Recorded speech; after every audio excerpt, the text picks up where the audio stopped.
Hello YouTube, and now for one, I want to point out, I'm sorry that this video got out so late. This has happened to me a lot this week. I've been very busy. I've had a lot of stuff going on, so I am very sorry for that, but, like, even sometimes I would get these videos done. It's just, I'd be, like, waiting and waiting and waiting on this video to just process. It's very annoying, very frustrating, so I am so sorry for that. I was getting pissed off as to how long I had to wait for this thing to publish. It was very annoying and very frustrating. So, I'm very sorry for that. Well, now here's my vlog about the new Star vs. Evil. It's not that bad. Why do I... Okay. Who are you people? How did you even get in my house?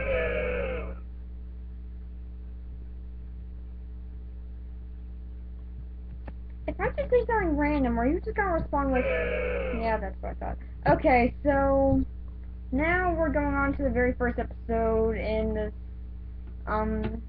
one there, which is called Blood Moon Ball. So, Star is invited to this ball by her ex-boyfriend, who was a demon.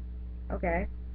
And now he's saying, okay, when you come to this ball with me, I haven't been as angry as I was before. I've been in anger management, had 53 days straight, been good, so why don't we just test this out? And she says, yeah, okay, I guess I'll give this a shot. Marco doesn't really trust it, but he doesn't really put much of a fight with her going either. So she goes to the ball, really boring. Yeah, I guess what else would you expect? And then it suddenly takes a turn when, out of nowhere, Marco starts hearing the One Ring. Yeah, I don't know why, but this seems to be a really big concept going on with Disney XD shows right now. Like, in A Tale of Two Stands, where we get Bill talking like the One Ring.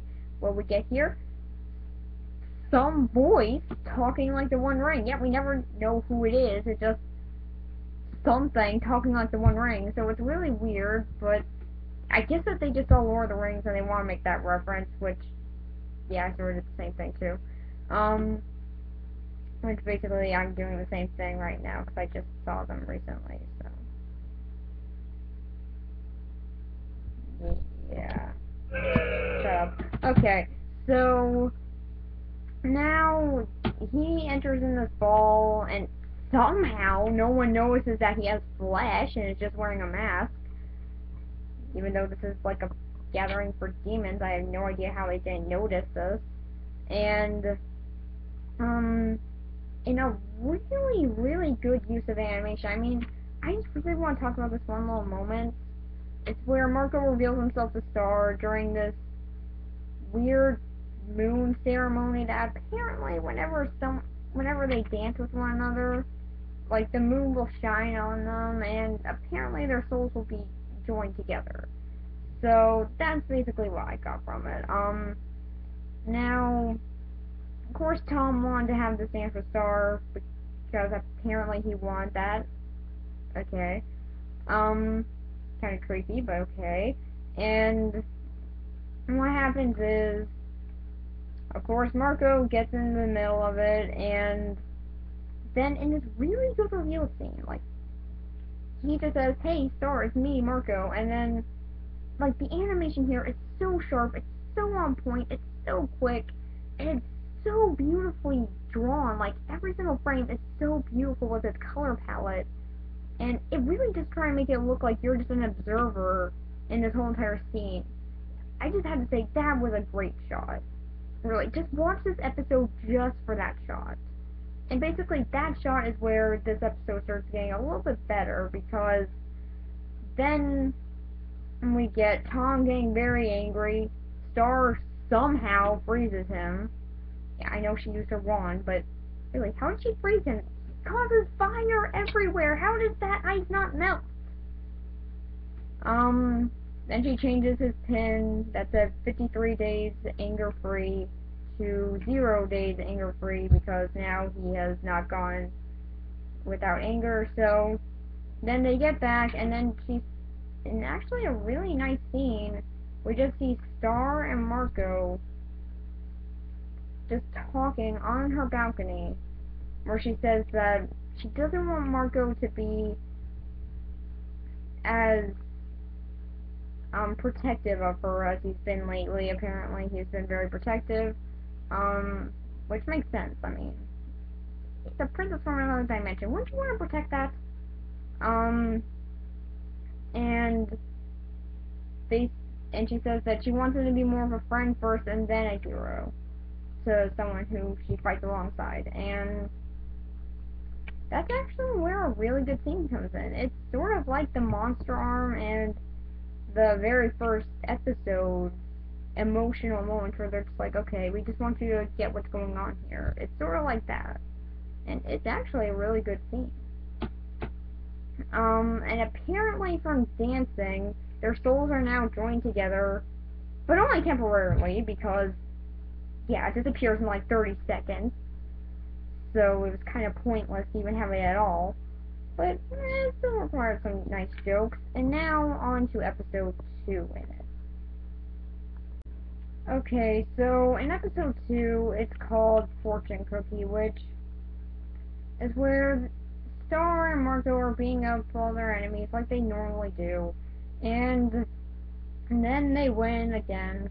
And then they just say, let's go get Chinese food. Okay, what's Chinese food? So they go and get Chinese food. Apparently Marco has to explain what it is. And the thing that mainly seems to fascinate Pearl at this Chinese restaurant is the fortune cookies. Because Marco has said these things can predict the future. He's basically messing around with her for a little bit. Don't really know why. I guess he just kind of wanted to. And so he's saying, okay, these things can predict the future, so have fun with that. And she does. She actually buys into it. She gets a whole entire box of stale fortune cookies, which I don't really know why she would want. She just wanted the fortunes, I guess, but later on she gets another box of stale fortune cookies, so it makes it just for the cookies, so it makes no sense why she would want stale cookies, but I digress. So, then we go into the villains area, and I always forget this villain's name. I don't know why. It's just so annoying to me. I just forget her name so much. Or his name. I think it's a guy. I mean, it's wearing a dress, and it sounds like it's female, but then they also have a flashback scene where they also have a scene where he's thinking of, yeah, what will happen when I get the wand, and we see him like a guy, so I don't know, is it a boy or is it a girl? Does it change genders when he gets the wand? I don't know. I think it's a boy. If anyone actually does know, please tell me, because I don't know. I really do not get this. But I think it is a boy now, because basically now he's asking, okay, can we get some more people to try and train my forces here, because they really suck at their job. And then they, of course, say, yeah, okay, we'll try and hire some people. And then we see something that flashes by very fast that happens to look like the character, like the main antagonist's sister? So yeah, I'm pretty sure it is a guy now. So, I mean, I'm just guessing, or like maybe it's like a little sister or something, I don't know, it just seemed to look like it. And then he finally finds the perfect one to train them, which is called Taffy. Or Toffee. Yeah, really cool name there. Couldn't have at least gone with Bond or something. At least that would make you think of James Bond, which is kind of what he looks like, so. Yeah, okay. Again, I digress. So, now they basically find out about how Star is basically will do whatever these cookies are saying, which of course would be a bad thing. I don't know why she wouldn't think about what her enemy would think about this, but I don't know. I guess she just thought that she would overlook it. And that she has more important things to do. Which, yeah, she really doesn't. That's kind of sad. But then they basically switch out her fortune cookie with the one that they made, which is love is the answer to everything. And then she just starts hugging them while Marco was fighting and getting beaten up and thrown into a dumpster. Kinda screw the cookie there and just go and help your friend. Why is that so hard? But eventually she says, yeah, no, okay, forget these cookies, love isn't the answer to everything, and then Marco says, oh yeah, I wish I could have said that line. And then she beats them all up, like usual, and then we get her reading a fortune cookie that says a great evil has been unleashed, and then the Toffee character brings up how, yeah, okay, now there was apparently a creature that has been defeated by their magic that I guess is going to be the one that will be brought back up, but is it going to be brought up because of that word that she said, that line that she said, love isn't the answer to everything, or something like that? Is that why she doesn't? Is that why he's going to be brought back up, or did they program that into when they banished him? I don't know what they did exactly, but they did something, and they were freaking morons for having a way to get him out. I mean, why even put a way to get a creature that you probably spent a while to trap out? Who would do that? Well, apparently them, but it's actually kind of good foreshadowing, so I really do kind of hope that goes somewhere with it. I mean, who knows, maybe it'll be like a Bill Cipher thing, maybe we'll get something really cool out of it. Although I could be completely wrong, and we could get something that's a complete letdown. I don't know, but I guess we'll just have to wait and see. But the animation in this one is pretty good, I guess. Not as good as that one dancing scene from earlier. Then they also have some pretty funny jokes in it, like the skylight joke. She's like zaps the roof after a fortune cookie said, "Look to the stars to achieve your dream," and then she's like, "Oh yeah, I've always dreamed of having a skylight here." I'm like, okay, well that's kind of funny. And then there's the croissant that tells you how you're going to die. That was a pretty funny moment. And also how annoyed Marco gets in this episode is kind of enjoyable. So, yeah, that's pretty much about it. I really do hope that they do go somewhere with this great evil that's been unleashed, but I don't know. With the way that the show's been going, I don't really see that happening anytime soon. And who knows, it might just be like another incident with the monster armor. We'll have to wait for a while, which so far we haven't seen that thing come back yet, or even be referenced until we get it. So, fingers crossed we'll get something good out of it. And now on to my bonus vlog, and yeah, you guys can question as much as you want why I'm doing it. Go ahead. Okay, so for my part 2 of this vlog, I'm going to be talking about a show that I have not talked about on this at all, which is N-Zero Part-Time Hero. Shut up. Okay, so I don't hate the show. It's stupid, yeah.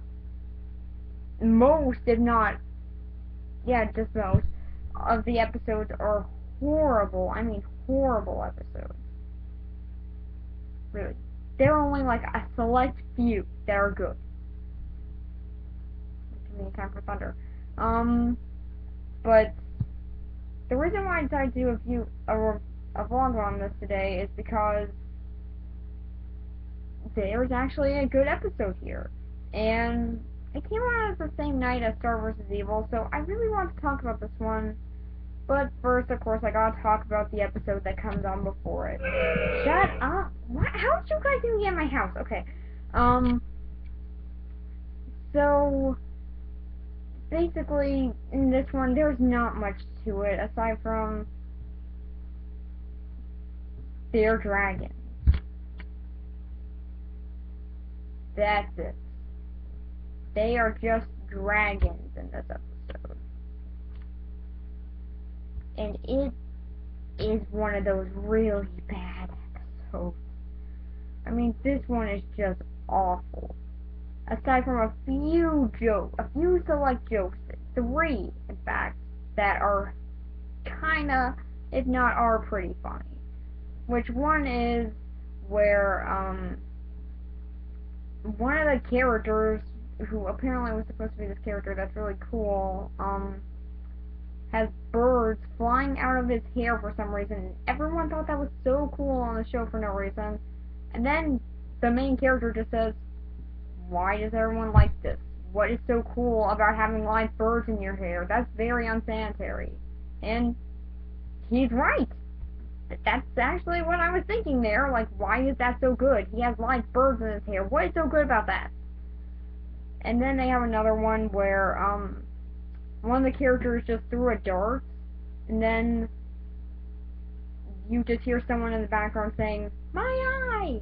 And then they cut to the next shot, and there's a dragon, which I guess is a person here, who has, like, this hedge of an eye, and the dart is just stuck in it. Okay, that is just a so desperate joke. It's like a joke that shouldn't be funny, but it's just, they just sort of threw it on to saying, someone might laugh at it, and yeah, that was pretty funny. Just like cutting to that out of nowhere, no real reason, that was pretty funny. And then, we also have the joke where the villains actually bring up why villains never succeed. They bring up, oh wait a minute, but wouldn't the hero do something at the last second that would automatically make our whole entire plan fail? It's like, yeah, actually that's a freaking great idea. Yeah, that always happens. Why don't we try and stop that? Let's sabotage the hero. Let's not sabotage his friends or his plan. No, let's just sabotage him. So they go after him. And this episode is basically the main character, Penn, is getting jealous because of this character, Blaze, who is really freaking annoying. I mean, this is the worst part of the episode. That everyone's supposed to find this character cool and very likable. He's not one of those. He is not cool, and he is not likable. He's the exact opposite of cool and how stereotypical he is in trying to be cool. And he's also incredibly annoying. I mean, God, when he was hit with a fireball, I was cheering. But, basically, Penn gets jealous on him, so, they keep on coming in ties in this competition that Penn has to win, so,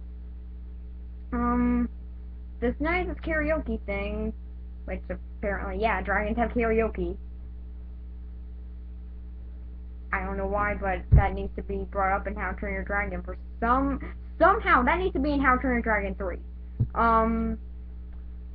But they go to a place with karaoke, okay, and then he loses all of his breath because he got jealous of the character Blaze, and now for some odd reason that affects his fireball shooting. You know, that old story. And now it's harder for him to compete in the competition, and from there, we all know what happens. Yeah, from there, you know exactly how the story is going to go down. He's not gonna like the guy Blaze until he realizes that Blaze needs help. Then he'll go and save Blaze, and then they'll finish the competition together. Thus showing that teamwork is a good thing. Oh my God, can there be less episodes can there be less shows like this? Really. No show needs the story arc. I mean, yes, if they do it in a good way, and if they execute well and show it very subtly, then yeah, I'm all up for it. But if you do it when you're just saying, okay, here's our obvious setup, and here's our obvious punchline, it's not going to work. It's not going to be funny. It's just going to be it's going to be painfully annoying, okay? That's all it's going to be. It's just a complete annoyance, aside from a few of those jokes that stick. So, never try that, joke show creators. Never do that story arc again, because that's like this is like the worst episode I have seen of the show. And from seeing all the episodes of the show, that's saying a lot. So, yeah, I know. I'm getting very annoyed about this one, but you haven't okay, you guys have probably not sit through it just to get to the episode that's after it, which is surprisingly very good. So, yeah. Now I'm gonna talk about that one. Okay, so now we're on to the second episode in it, and I actually kind of liked it. Well, I actually did kind of enjoy it. Well, it was kind of funny. Some of the jokes were... The animation was... The way Penn was acting... There were some funny lines that... Some of the... Who the fuck? Yeah, okay, you better leave. Oh. Okay, so in this episode, it's basically sort of doing a Dr. Jekyll and Mr. Hyde. How did you people get back in here? Okay, so pretty much, yeah, they're just ripping off Dr. Jekyll and Mr. Hyde, because basically the way that starts is Penn, for some odd reason, is incredibly impatient in this episode, even though in some of the other episodes he's actually been trying to take his time. Like in the episode where where he teamed up with Ripon for a little bit, he actually took his time there, quietly plotting behind enemy lines to actually get the mission done. So yeah, and also in the very last episode, it was like 2 days that he was working on this. How was he not impatient there? Okay, but so for some odd reason he's impatient here, and they get zapped into Dr. Jekyll and Mr. Hyde, where for some odd reason he's drinking the potion. I don't know why they couldn't have zapped him in there when he's about to drink the potion, and then just has Sashi say, oh hey, that's poison. Oh, episode over. We just saved us an episode, but yeah, I guess I still gotta get paid. So he drinks the potion, and whenever he becomes very impatient for some reason, then he will become Ripon, who, if you've seen the show, then... Well, if you haven't seen the show, then Ripon is basically the villain. He's like the part-time villain on the show. How Penn's the part-time hero, he's the part-time villain. And, so basically, all he has to do in this one is just be Ripon. That's it. Except he can't laugh. Why? Because they need to make him look more like a jerk at the end. That's my only reasoning. Like, really, at the end, he looks more like a jerk because he's laughing while people are giving out tears of misery. I guess that's to make him look like more of a jerk, but I still don't really see why I had to be laughing. So, yeah, whenever Penn gets impatient, then he turns into Ripon. Whenever Ripon laughs for some reason, he gets turned into Penn. And the hero's job in this episode is to get the cure for for Pen before midnight. But there's only one ingredient missing, so they have to go and get that. Where they actually do have a very clever way of making a security camera in this time period. Because, since of course there weren't any security cameras back then, what they have here is just this guy drawing a picture as fast as he can. Very detailed too. I don't know why he's working here. Should just get a job as a painter or something. Where then he will draw a picture of every single second that goes by, because I guess that he's just that good. And puts it down a tube, and then a guy will get it, and then put it on top of all these other pictures and make it a flip book. That needs to be seen more often.